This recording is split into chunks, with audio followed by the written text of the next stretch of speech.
Welcome to week 6. Tonight we are going to be talking about dining out. And this is a really important topic for the class because if your plan only works when you're at home following your own plan, cooking your own meals, and every time you go out to eat, you're unable to stick with your plan, then it's not a really practical plan. So, tonight we're going to talk about how to still enjoy the dining out experience, to go out to be social, but to still feel like you're staying on track with what your health goals are, and how to kind of navigate to try to make better choices when dining out. So, let me just share my screen and we will get started. Okay. So, what do you feel like are some of the biggest challenges when dining out? What makes it difficult to stay on track with your healthy eating and your calorie goals? Typically, is it that restaurants are very high calorie? Is it temptation of food? Is it distractions from other people also eating things that might be high calorie, high fat? So there's a lot of reasons why it can be difficult to stay on track with your healthy eating plan. But there's some strategies that you can do to try to make better choices. And remember, the goal here is to make better choices, not perfect choices, right? This is a journey, it's not a destination, meaning that every single day is not going to be perfect. It is adjusting and picking yourself back up each day and starting fresh, but also taking it as a day by day journey. So, the first thing to think about is you really want to plan ahead as best you can. So if you're the one deciding, try to pick your restaurant carefully. I think it's really helpful to be familiar with some of the restaurants that you like to go to regularly, and kind of know what's on their menu, what's available for you, what might fit into your plan. For example, if you're going out to eat with coworkers, there's typically a few restaurants around your business that are kind of your go-to spots. So familiarize yourself with those places and kind of have an idea of what you want to get.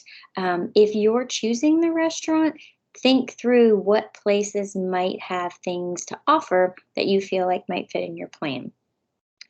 Budget your calories. So remember, we talked about your calories as a budget plan. So let's just say your calories are 2,000. So for that day, what you want to do is budget how you're going to spend those calories. So if you know you're going out to dinner and that dinner is going to cost you more calories, then try to make breakfast and lunch lower calorie. Notice I did not say skip breakfast and lunch. What I don't want you to do is skip eating all day and then show up at the restaurant starving, or what are you likely to do? You're probably going to overeat. You're probably going to make choices that you wouldn't normally make because you're so hungry, right? So you still want to eat breakfast and lunch. You still want to follow the same rules of mixing food groups, including protein, getting lots of fruits and vegetables, but try to think through options that might be a little lower calorie to try to bank some calories for later. You can also try to think of your calories as a budget for the week. So if you do go over a little bit on Saturday night, you can make up for that by eating a little bit less throughout the rest of the week, subtracting maybe an extra 1 or 200 calories, as long as you're not following a 1,200 calorie budget. Remember, we don't want to go below 1,200 calories. But if you're eating a 2,000 calorie budget and you go over a little bit, then you could maybe eat 1,800, 1,900 calories the other days of the week to kind of balance yourself back out. Try to eat a healthy snack before you go. Remember, going hungry is going to make it really challenging to stay on track and make good choices. So, have a healthy snack before you go. And then look up the menu ahead of time. This is so, so important. So, we've talked about how knowledge is power. Just because you don't look up the menu and the nutrition facts doesn't mean you're not about to eat those calories, right? So, you want to make an informed decision, and you want to look up the menu so you can get an idea ahead of time of what foods might be your what best choices, and also what might be worth your time. You might look it up and decide, if I eat the bread and the butter at the beginning, that's really going to eat up a lot of my calories, and that's not something I want to spend my calories on. So, looking up the menu ahead of time can kind of help you make a game plan of where you want to spend those calories. Don't forget to ask for what you want. So you're paying for a service to have it your way. So ask for substitutions. They can't put every possible way.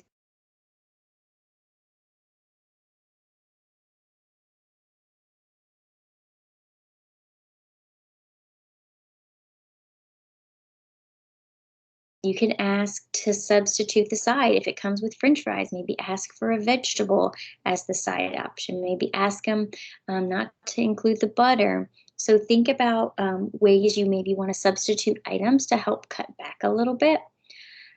And think about the way it's prepared. Is it prepared in butter? Is it fried? Is it cooked in oil? And maybe asking that it be grilled or that the butter be left out. Things like that that sound small, but really do add up to a lot of calories by the end of the meal.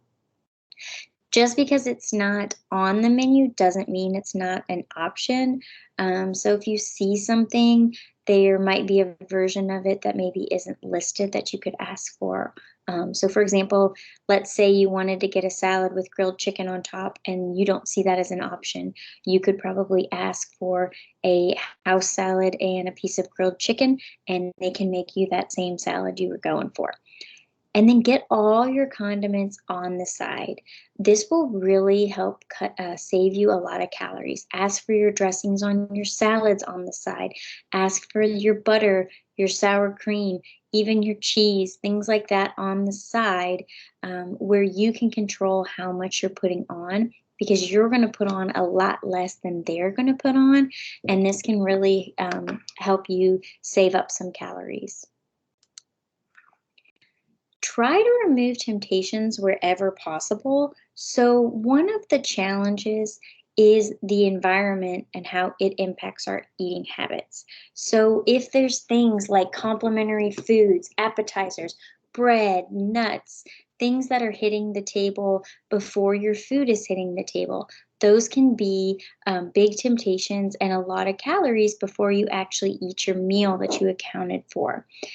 So try to skip the complimentary food, skip the appetizer, wait for your meal, split dishes or desserts, or order a smaller size. So remember, we're going for quality over quantity. You're really trying to be mindful and appreciate the tastes of your food.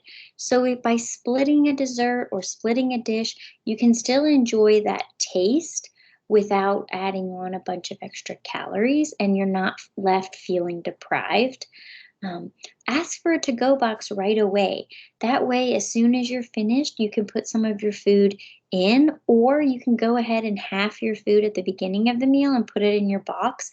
Because a lot of times when we sit there and continue talking, we continue to pick at our food. So when you start to feel full, go ahead and put it in a box to prevent overeating.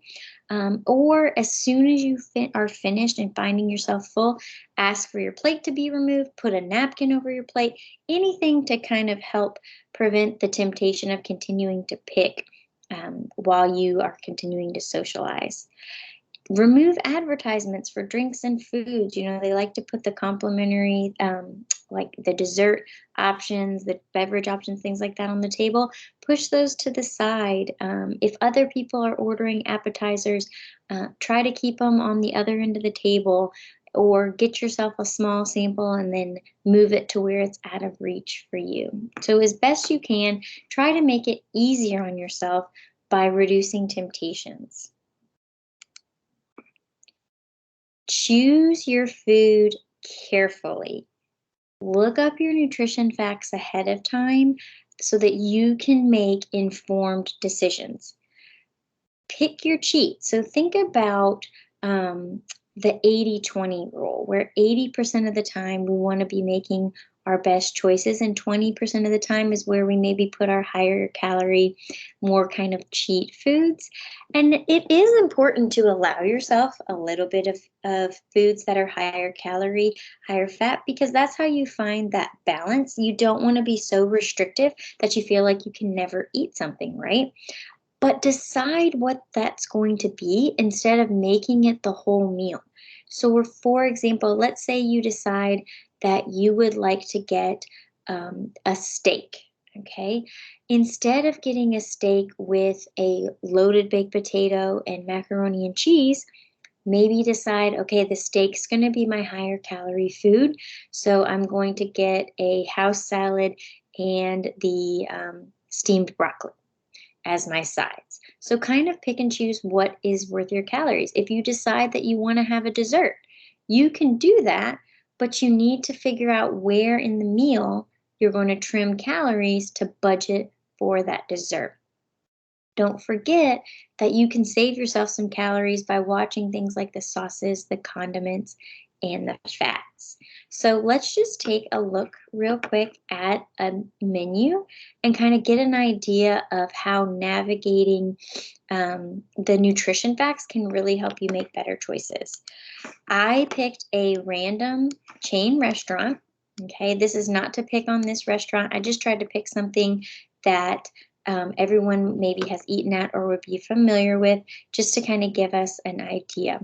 So, you've heard me say, eat your calories, don't drink your calories, right? So, if you look at this nutrition label, you can see how having a caloric beverage with your meals can really start to add up quickly.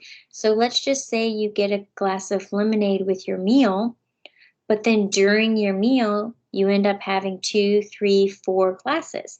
That's 400 extra calories that you're getting instead of getting a water and using water to wash down your meals. So if you ever are getting a caloric beverage, my best advice to you is get one beverage to enjoy the taste of, to sip on and socialize, but always order a water alongside of it so that you use the water to quench your thirst, your water to drink the most of, your water what you refill regularly, and you're just enjoying the taste of your beverage.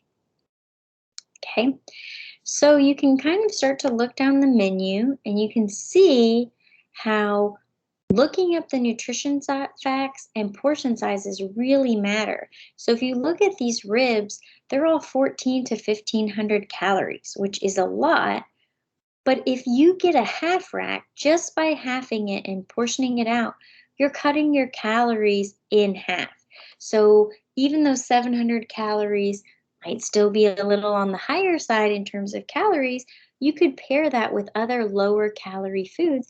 And this might be something that can fit in your plan if that's something that you want to eat that day. Look at these hamburgers. So most of the hamburgers are around 1,000 to 1,200 calories, all the way up to 1,500 calories. But if you look up the nutrition facts ahead of time, you can actually see that a classic beef patty is only about 500 calories, or a black bean patty is only about 200 calories.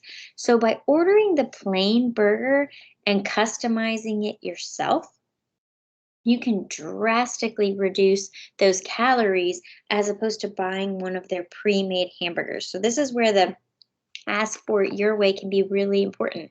And if you didn't look up the nutrition facts ahead of time, you wouldn't know that just by ordering that classic beef patty and choosing your own toppings, you're coming in at a lot less calories than buying one of the pre-made ones for the menu. Okay. Think about your sauces. So if you look at these chicken crispers, if you eat it with honey mustard, that's an extra 200 calories. Whereas if you use barbecue sauce, that's 80 calories. Or ranch dressing is 170. This would be a key example of why you want it on the side, right? Because then you can kind of control how much dip that you're using. You may be surprised to find that some things that you would think would be low are high, and some things that you think would be high are actually fairly low. So if you look on here, mushroom and chicken fajitas, you wouldn't think would be that high, but that's about 720 calories compared to the shrimp fajitas that are only 320 calories. Or if you come down here, you see like the grilled chicken fajitas are only 160 calories if you mix and match. Or the steak is only 230. So you may find some things that are lower than what you were expecting, and things that you thought were higher maybe are actually lower than you thought. We talked about paying attention to the food that hits the table before your meal actually hits the table. So look at how, by ordering your meal as soon as you sit down and just sticking with a meal and not ordering an appetizer, you can save yourself tons of calories. Most of these starters are over 1,000 calories. And while you may not be eating the whole thing by yourself, you're still probably getting a pretty significant amount of calories.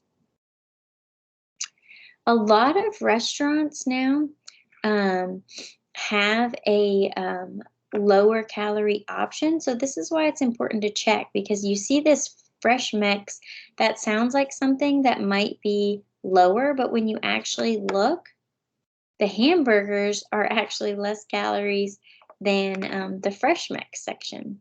But if you keep going, you can see this guiltless grill. So you could get 6 ounces of sirloin with grilled avocado is only 330 calories. Or a grilled chicken salad is 440 calories. So a lot of restaurants now have a section that's like usually around 500 calories or less. That can be a great option to ordering your food from. Okay. But you've always gotta look, because just because something sounds healthy doesn't mean it is healthy. So if you look at some of these salads, you could eat a Caesar salad for 300 calories or a buffalo chicken salad for 1,000 calories. This quesadilla explosion salad is 1,400 calories.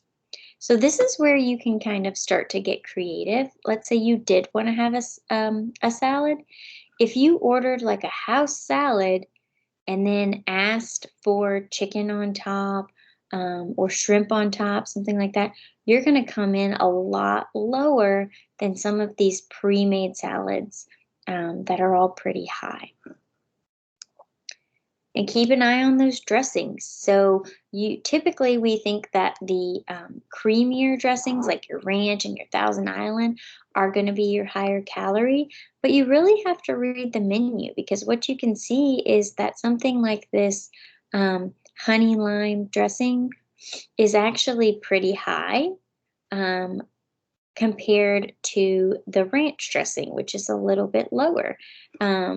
So the avocado ranch dressing is 140 calories, whereas this honey mustard, for example, is 200 calories. This balsamic vinaigrette is 250. So you're actually a little bit better off ordering the avocado ranch than the citrus balsamic. But you won't know that unless you look it up ahead of time. So think about how many calories you could save even by getting one of these dressings on the side, where you're putting in less than what they're serving you. You can cut out a few hundred calories that way. Okay. And then think about your sides. So remember I said that your calories are a budget. Pick what your cheat is. So if you decide your entree is going to be your kind of higher calorie spend, look at some of these sides you can get and how little calories they are. So for example, if you get the asparagus, that's only 35 calories, or the steamed broccoli is only 40 calories compared to if you got the home style fries, which are 420. So think about if you got a burger with a side of broccoli as opposed to a burger and fries, how many calories you could save yourself and how it could still fit in your plan. And think about desserts. Okay, so this is where I said I encourage you, if you are going to get a dessert, to share with someone. Really focus on the flavor as opposed to the amount. Because look at how this molten lava cake is 1,100 calories just for one cake. So if you split that for the table to all each take a couple bites, you still get to appreciate and try that cake without going way overboard and giving yourself a whole extra 1,000 calories. Okay, so these are just some examples of things to look through and think about when you are looking up the menu ahead of time.